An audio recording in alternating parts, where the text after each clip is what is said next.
Ndabaramukije nongera ndabaha ikaze mu kiganiro mvura, ikiganiro kibaha umuco ku ngwara zitandukanye nk'uko mubimenyereye kiba buri wa gatatu igihe c'isaha 4:05 mukaba mugishikirizwa na Lohita Flavia Citegetse. Uyu munsi tuza kuganira ku ngwara y'ubukarabe, imwe ubona umuntu yahindutse ku mubiri, benshi bagahava babyitiranya nkaho umuntu yoba yahiye.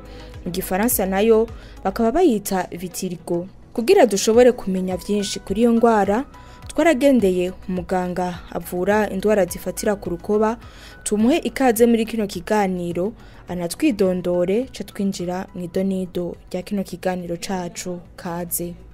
Je nitwa muganga Odeta Nsavyimana, abandi umuhinga yanonosoye kuvura indwara zifatira ku rukoba.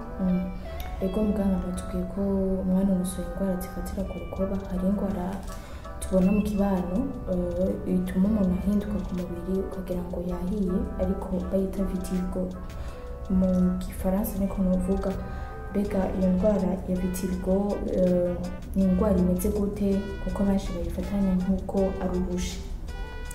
Iyo ndwara bita vitiligo mu Kirundi bayita ubukarabe. Mu Kirundi bayita indwara y'ubukarabe. Ni indwara ifatira ku rukoba, ikibonekeza nk'amabara. Ayo mabara ni amabara asa n'ingwa yera derere, kandi n'amabara umuntu iyo afise ayo mabara ntiyigera ababara ku rukoba. Ikindi naco ni amabara asa nk'akarorero, iyo ndwara y'ubukarabe ariyo bita vitiligo mu Gifaransa ifasha ku kuboko kumwe, uravye no ku kundi kuboko usanga ari amabara asa kandi angana.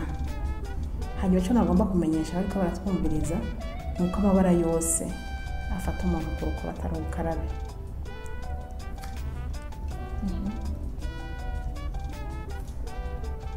Kazoza FM, be your own boss.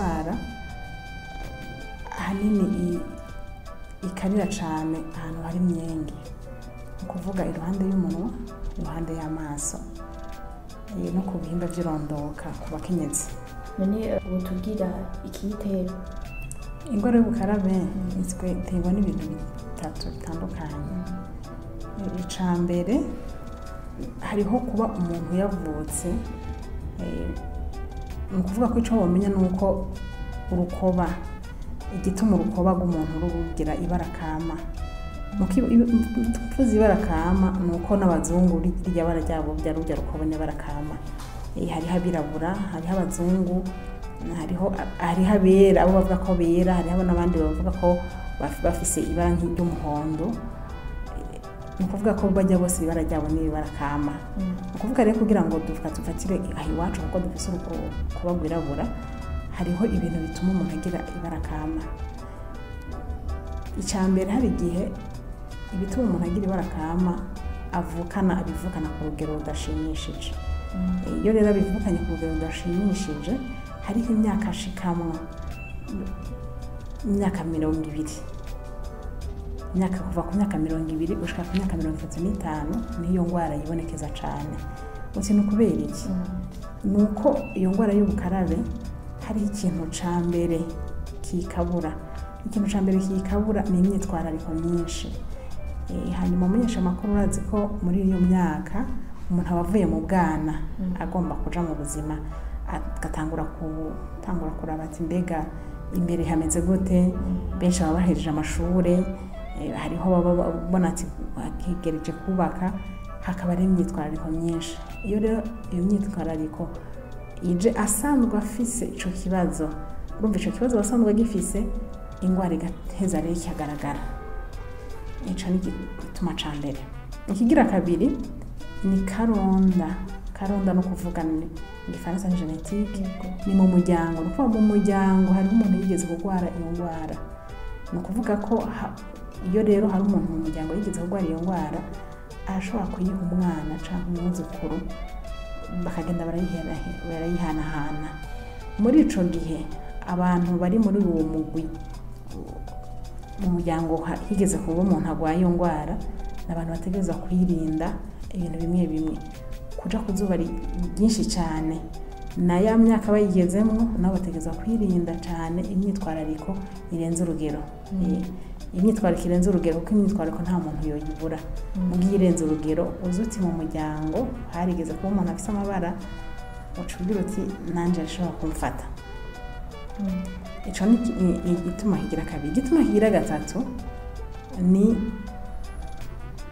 umuntu nyene aba afise ku rukoba rwiwe uduce two nyene tuza turasambura. Urumva umubiri usambura twa duce dutuma agira ibara kama. Ico rero ico kigira gatatu ni ikintu kigoye cyane. Muravyumva ko ari ikintu kigoye cyane, nico twita autoimmune, kiragoye. Mu kuvuga ko umuntu naho wo muvura twa tuntu afise ku rukoba tuguma dusambura, ni twafise ku rukoba nyene dusambura, tuguma dusambura. Kandi urumva n'abashakashatsi gushika umunsi haramenyekana igituma utwo tuntu koguma uwo muntu afise utuntu tuguma dusambura, utwo duce turi ku rukoba dutuma agira ibara kama. Utwo tuguma dusambura dufatiye kuri ako karorero ka gatatu, mbega aba yarabivukanye? Aba yarabivukanye. Aba yarabivukanye, mu kuvuga barabivukana. Iyo ndwara none yo bifata ugutandukanye canke ni ibyo bitatu tugiye, canke yo bifise ubwoko bw'amatipe y'iyo ndwara yo bahari? Urya no kuvuga ko iyo ndwara ntigira ntifise ibice gutandukanye, gusa iyo ndwara iri mu zindi ndwara z'amabara zitera amabara. No kuvuga ko vitirigo ni imwe mu ndwara zindi ziba zituma umuntu agira amabara ku rukoba. Nico gituma rero iyo umuntu afise ibara ku rukoba ategereza kwitura muganga, kuko abaganga babinonosoye. Mu minsi heze hari bake byari bigoye kugira umuronyi, mugubu abaganga babinonosoye barahari. Umuntu wese yibonye ko ibara ku mubiri yegere muganga kugira ngo amenye igituma iryo bara rifise ku rukoba. Natubwiye yuko ahanini itangura kwigaragaza kubera ku myaka 20. Mbega utanguye kubona guhera kuri iyo myaka 20 iki kuguma ko burundu canke ni indwara ishobora guhera byamatanguye kuza kwibonekeza ku mubiri? Indwara y'ubukarabe ariyo bita vitirigo, dufatiye kuri ivyo bigitera, dufatiye uko ibigitera bimwe bitatu nadondagura. Icambere kandi abisubiremo, hariho abashaka kuba batavyumvise canke wabuguruye insamirizo unyene. Ni kuvuga ko hariho bwa mbere ko umuntu aba yavutse afise ku urugero rudashimishije guduce twita tegima melanike, uduce dutuma umuntu agira ibara kama ku rugero rudashimishije. Uyo rero aravugwa kandi agakira, kuko hariho imiti yo kumira, hakaba n'imiti yo kwisiga ituma yongereza kwa duce tutari ku rugero rushemeye. Baravugwa mugabo birafata kanya, ariko aravugwa. Ubwira kabiri biri muri karonda mu muryango, iyo izo bara zatangiye kuza hafatanije ya myitwarariko, hariho ibituma aje kwa muganga arabona impanuro zituma ya mabara ataguma bandanya. Kenshi abo bari muri uwo mugwi amabara arahagarara aho yarageze, canke akagabanya kwera. Kuko hariho aba yera cyane, kujya kwera cyane nk'ingwa bikagabanuka ku buryo n'umuntu utamwegereye cyane udashobora kubibona. Ariko umugwi w'abantu bagira gatatu nakubwiye ko bafise ku duce iwabo utundi duce tuguma tusambura, abo kuvugwa bumva ko bigoye. Abo kuvugwa biragoye cyane. None iyo ufise iyo ndwara ni ibiki bikubangamira, canke hoba hari izindi ndwara zishatse kubangamira kubera ufise iyo ndwara yo ku rukoba? Iyo ufise iyo ndwara yo ku rukoba, ikintu ca mbere kikubangamira ni mu kibano. mu kibano urabangamirwa kuko mu kibano babifata ukundi bafata ko uwo muntu arwaye ibyo ashobora kuba ari iwabo ari bakoresha ibintazi bakagira bati bakoresha ibintazi rero burya muntu ngiye ukuntu asigaye asa. Ikindi kimubangamira umuntu afite ry'amabara izuba kuko iyi ibara kama niryo rituma dushobora kuba turinda izuba riramubangamira rimuca riheza rikamubangamira izuba hakujya kwa abanyamwema.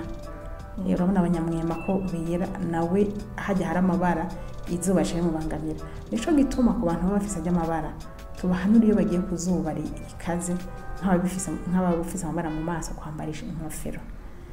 Abandi nabo badafise ku maboko bakafuka kugira ngo izuba rijya rikaze. Mvuga izuba rikaze nayo ubundi kajya akazuba ko mu gatondo kajya baba gakeneye. Mugabo rya zuba rikaze ryo ku musase rijya bategeza kugirinda. Abantu usanga bakora kuri iryo zuba nyene baca bategeza kurondera nyene bifuka bakoresha ibibafuka izuba yaba inkofero canke ikindi kintu. Mugabo izuba imishwarara y'izuba ntibashikire kugira ibingana kuko ica yongereza ikibi mu kindi. Nta ngwara nini nazo zobabangamira zo ku rukoba nyene kuri aba basanzwe ngira ngo twaba twibaza urukoba rudakomeye cyane nk'abandi batagwaye. Ni ukuvuga ingwara zindi zishobora kubabangamira ni nk'izobangamira abandi bose zishobora gufata abandi bose baba bafise urukoba rukomeye. Ni ukuvuga ko kuko ajya amabara atabakomeye kwiyagaza haragera igihe akiyagaza. Akaragera igihe akiyagaza mugabo we agira urukoba rukarigwa kurusha abandi. Cyane hajya basanga hari amabara nuko niyo bakomeye nk'abandi bafise urukoba rudafise amabara. Dusubiye inyuma gato mugabo watubwiye kandi yuko umuntu bitangura kwigaragaza ku myaka 20 mbega imbere yaho gato nta bimenyetso ababona canke umubonye gutya byohava bamwereka yuko ari mu nzira yo kuzohava ashikanye mu myaka vyiserura. Ni ukuvuga ko iyo ngwara y'ubukarabe nta kintu akiri muto ariko nsubiye inyuma gato ingwara y'ubukarabe aho n'abana barayigwara. Abana cyane b'abakobwa ibafata mu bihimba by'irondoka. Ni ukuvuga ndahamagarira abavyeyi ko baza barasuzuma abana babo cyane abana b'abakobwa hajya mu bihimba by'irondoka akaraba ko umwana mu bihimba by'irondoka hari ibara kama kugira ngo bavuze hakiri kare. Kuko iyo ari umwana aho bigenda biratera imbere kandi agasubira kuko umwana biroroha agasubira nakirabura. Agasubira akirabura kuko mu bihimba by'irondoka hasanzwe hafise ibindi bara. Hari igihe umuvyeyi abibona yaratevye kuza barasuzuma abana rero yuko barohoza bakaraba ko bafise ibara. Hari ikintu mwacishijemo c'umunyamwema mbega iyo ngwara iratandukanye cyane n'abanyamwema ko urumva ko nabo izuba ribakarira nko kujya kubanyamwema mbega vyoba bifitanye isano canke vyoba bitandukanye? Ni ukuvuga ko birafitaniye aho bifitanira isano ni kwajya amabara uyu agwaye ingwara y'ubukarabe bafise. Ariko bitandukanye cyane kuko umunyamwema nta duce namba abafise umubiri wose nta duce dutuma urujya urukoba rwiwe rugira ry'amategema abafise nta duke abafise. Mugo wundi agwara ubukarabe abadufise aratuvukana abadufise. Hari abagira ku rugero rudashemeye hari abo biba biri mu muryango ko bafise uduce mu maraso dutuma bashobora kugira ayo mabara mugabo sico kimwe n'umunyamwema. Abiko baratwumviriza ngira baratahuye yuko hariho itandukaniro rito. Vyongeye kandi umatubwiye yuko ivuwe kare ishobora gukira.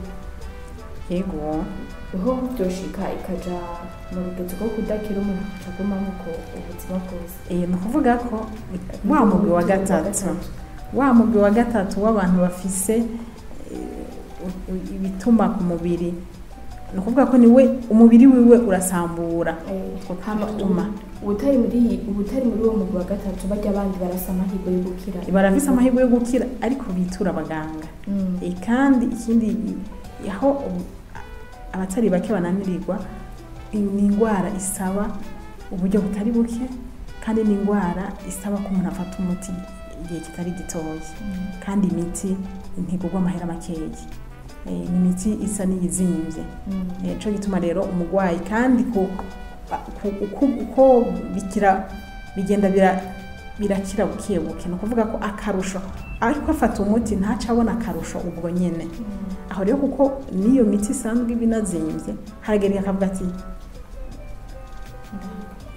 ndarushe n'uburyo bubaye ntabwo mfise bigasaba rero ko ahagarika akabona ko nayo abafise uburyo n'abafise abashobora kubashigikira bakabafasha barafata imiti hama bikagenda biratera imbere mbega twishira mu ndwara zandukira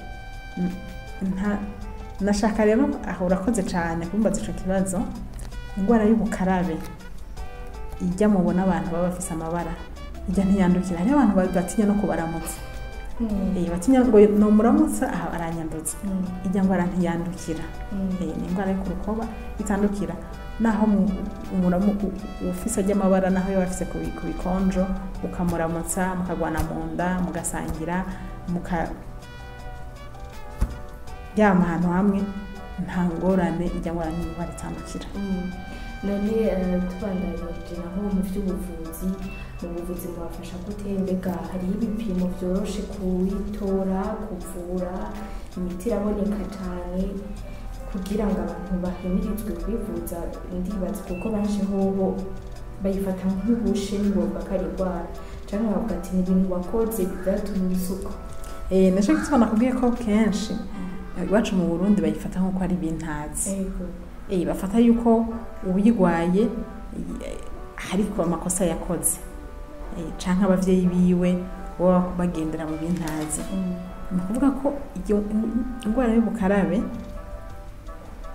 umuvyeyi nta makosa aba yarakoze eka n'uwigwaye nta makosa aba yarakoze nico gituma iyo umuntu ayigwaye ategerezwa kwitura muganga kugira ngo arabe ko kugira ngo tumenye ko umuntu afise iyo ndwara y'ubukarabe turaba amabara yiwe uko video twita les signes cliniques ibimenyetso afise ku rukoba nakubwiye ko umuntu wese afise amabara ku rukoba ataba ari indwara y'ubukarabe ibyo bita vitiligo haba namba nico gituma tubanza tukaraba ubwoko bw'amabara afise nuko amabara ku rukoba rwiwe atonze kuko afise uko atonda ku rukoba iyo ari iyo bukarabe vitiligo iyo rero iyo ndwara kuko hariho abagira amabara bivanye n'ivyo bisize bivanye n'akazi bakora ahantu hari ibintu by'ubumara bikabatera amabara atari ibintu ibyo n'ibindi bituma umuntu ashobora kugira amabara bivanye n'ivyo umuntu yisiga angashaka rero guhamagarira cyane cyane umuntu wese abazi yuko mu muryango baba baragize ayo mabara kutisiga y'amavuta yabavuga ko kwiyambiza sino n'umuntu mbere yoba ari muri uwo mugwi wo mu muryango bigeze kugira amabara yoreka kwisiga amavuta n'abantu bose nohamagarira ko ajya amavuta atari amavuta meza cyane tuzashaka kuzogira ikindi kiganiro kinini kuri ivyo kuko naca n'ikindi kiganiro ntitwova hano nzogiye muri ivyo oya ntitwahava hanyuma nsubiye inyuma gato hariho kuvyerekeye ingene pimwa ni ibimenyetso uko amabara aba atonze ku rukoba hanyuma hari ikindi gipimo tugira umurwayi cyo ku rukoba nyene kugira ngo umuravye ukamurabisha amaso urabibona neza dufatiye ku bimenyetso hari ibimenyetso sindamasiga vyerekana ko umurwayi arwaye iyo ndwara koko ariko hari ikindi gipimo kindi dukora ku rukoba kugira ngo bakabika muri laboratoire bagapima kugira ngo bemeze atego y'indwara niyo ibukarabe nyene ico gipimo rero naco kirahari. Ico gipimo kihaba ku muntu agira ati jewe ndashaka nyene kumenya ko ari ubukarabe koko, nayo ubundi ibimenyetso byonyene birakwiye kugira tuvuga ati indwara ni ubukarabe canke n'ayandi mabara umurwayi afise ku mubiri kuko navyo n'ibindi birebire. Twovuga ingaruka z'iyo ndwara y'ubukarabe zoba ari zihe?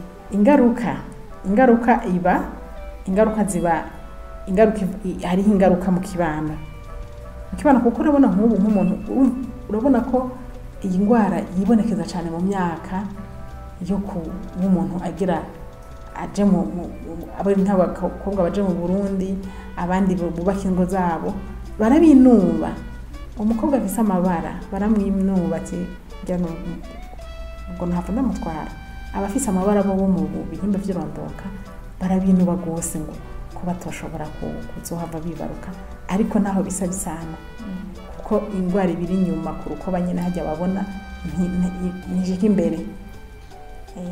Ikindi naco kuri umuntu wenyene ntaheza ngo abe yumva ko yemewe, n'abantu bama bariko barikumenyera.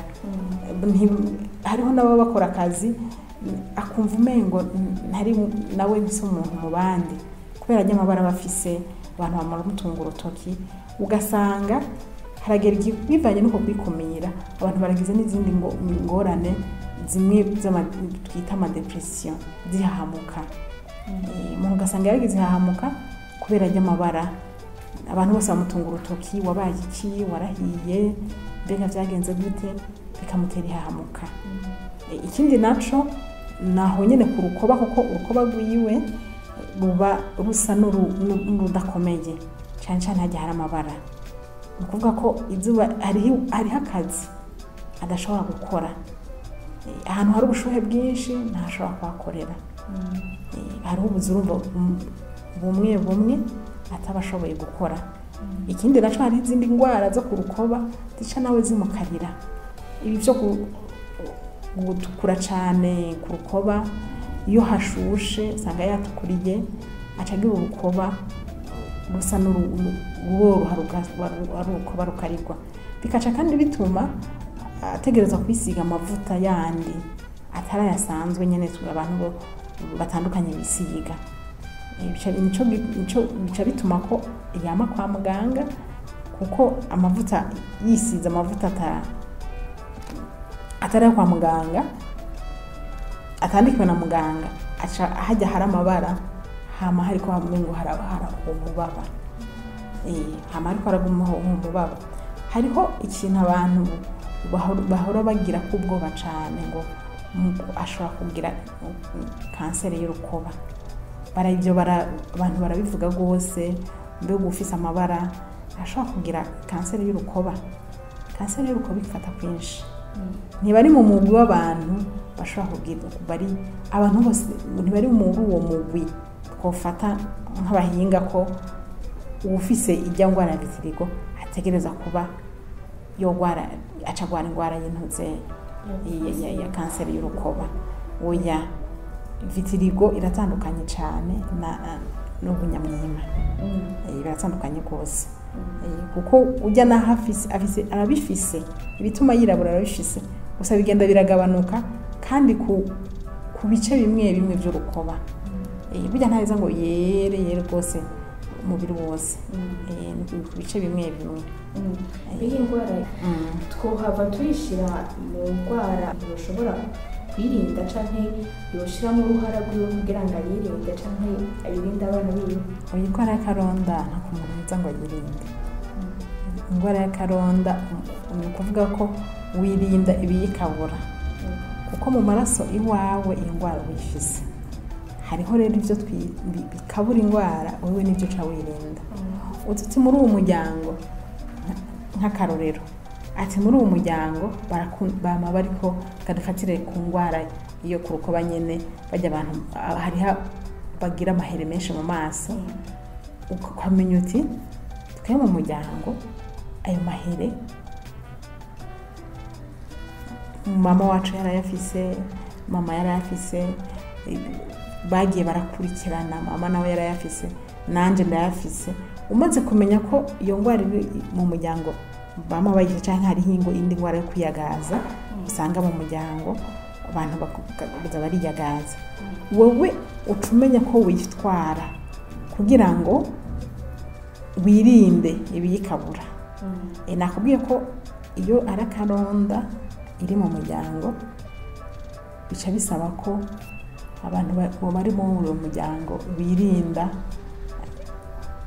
bageze muri ya myaka.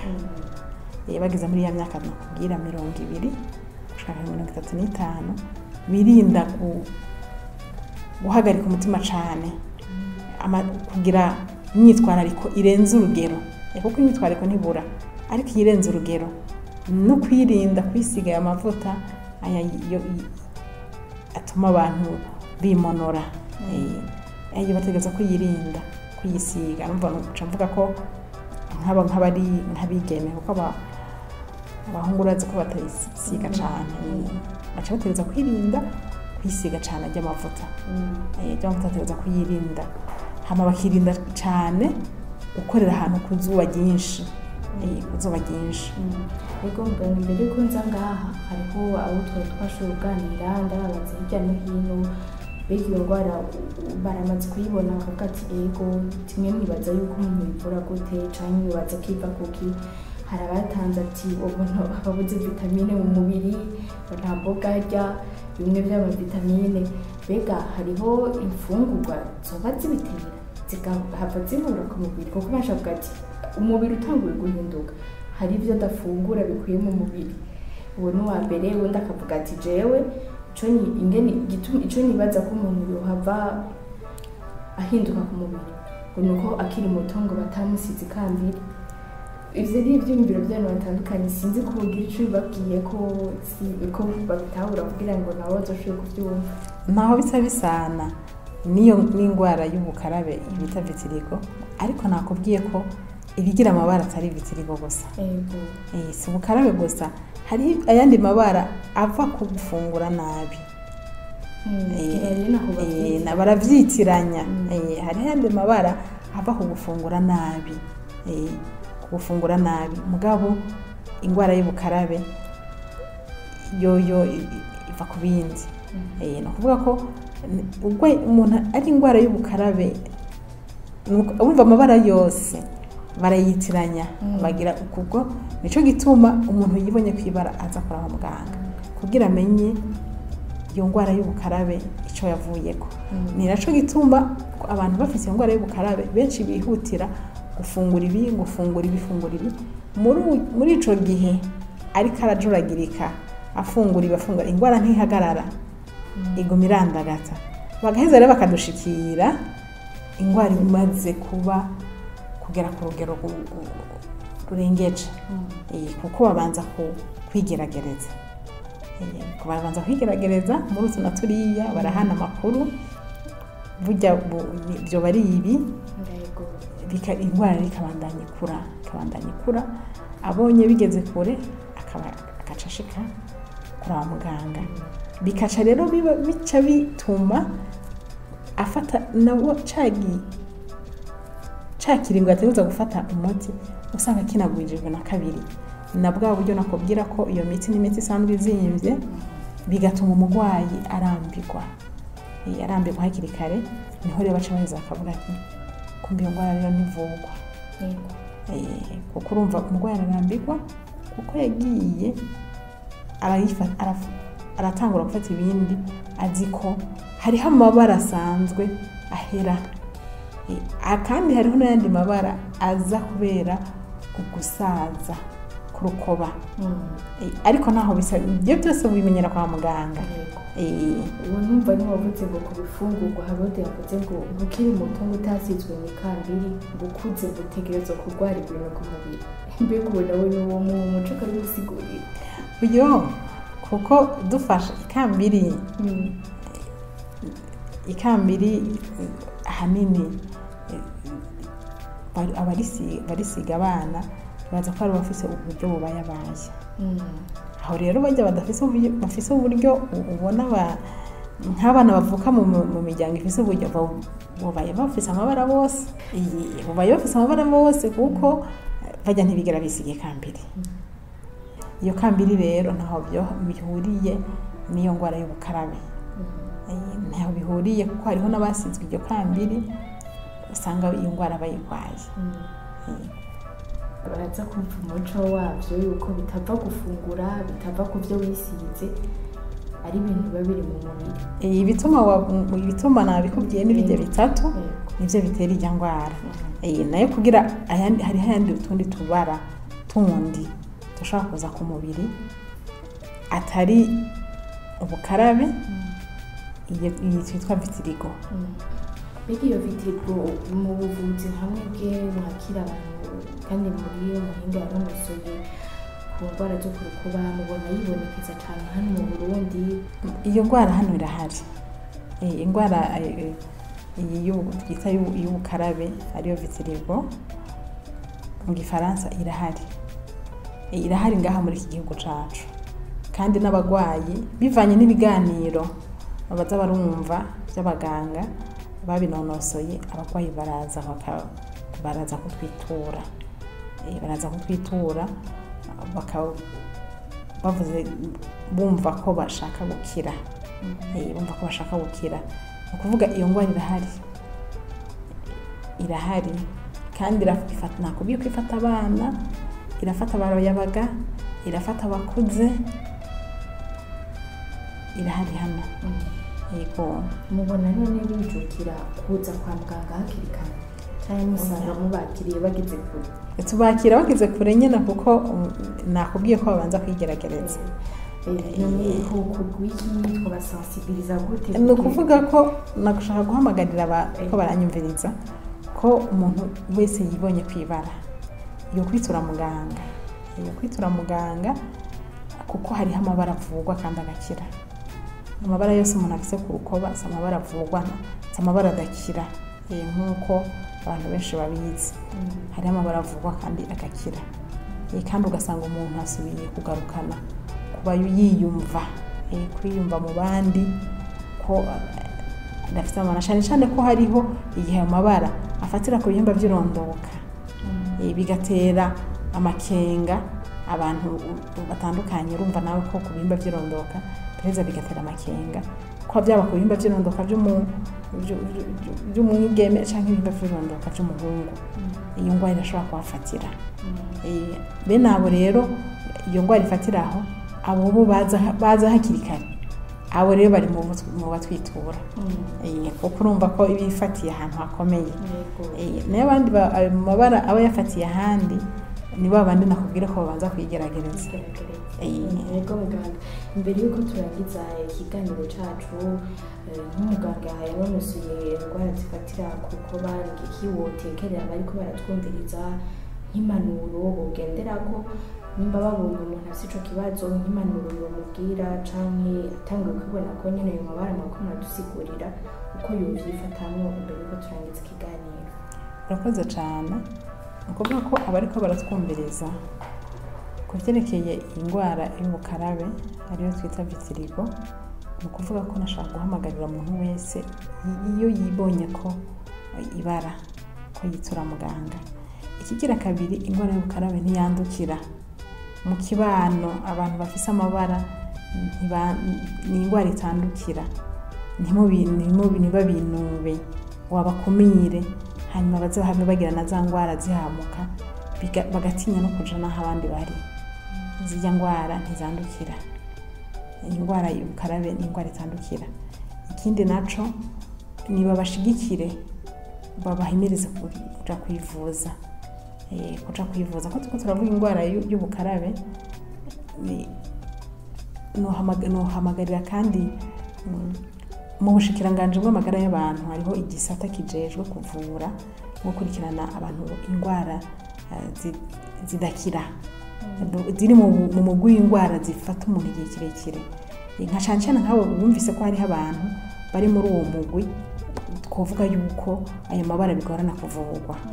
Nk'abo bantu boshigikirwa vyerekeye uburyo bwo kugura imiti kuko imiti irazimvye imiti izimvye hamuravye hariho abantu bataba bafise amikoro make bobashigikira mu vyerekeye kuvurwa hanyuma imiti bakayizana imiti ikaboneka kuko hariho n'imiti umurwayi ari ngombwa ko aja kuyirondera inyuma y'igihugu hanze kuko aha mu gihugu usanga ko uwo muti atawuhari tugasaba rero ko ababijejwe iyo miti yoboneka kuko kubavura ni vyiza ariko ko umuti uba uhari naho umurwayi ashobora araza kumuvura mugabo umuti ikamugora ko awuronka kuko hano atawuhari kandi nawe kugira ngo ubwo buryo bwo kuwurondera inyuma y'igihugu bigaheza bikamuvuna twashaka ko rero ababijejwe uwo bifasha kugira ngo abarwayi boroherwe hanyuma abarwayi abashobora kuvurwa biture muganga ko kumenya ko uri mu mugwi wa mbere wa kabiri canke wa gatatu bibwirwa na muganga ntagire rero guma civuta abantu ngo ufise amabara ntuvugwa gutekereza guma muhira ibitura abaganga murakoze cyane nawe ni no kuri zino mpanuro za muganga Odette Savyimana twari twagendeye aho akorera turangirije ko ikiganiro cacu camvura co kuri uyu munsi ndabashimire mwebwe mwese muhejeje kugikurikirana Lohita Flavia Citegetse nije nako ndakibashikiriza mubandanye mukurikira ibica kwisamirizi yanyu Kadoza FM ijwi ryo kugwiza umwimbo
Kazoza FM, be your own boss.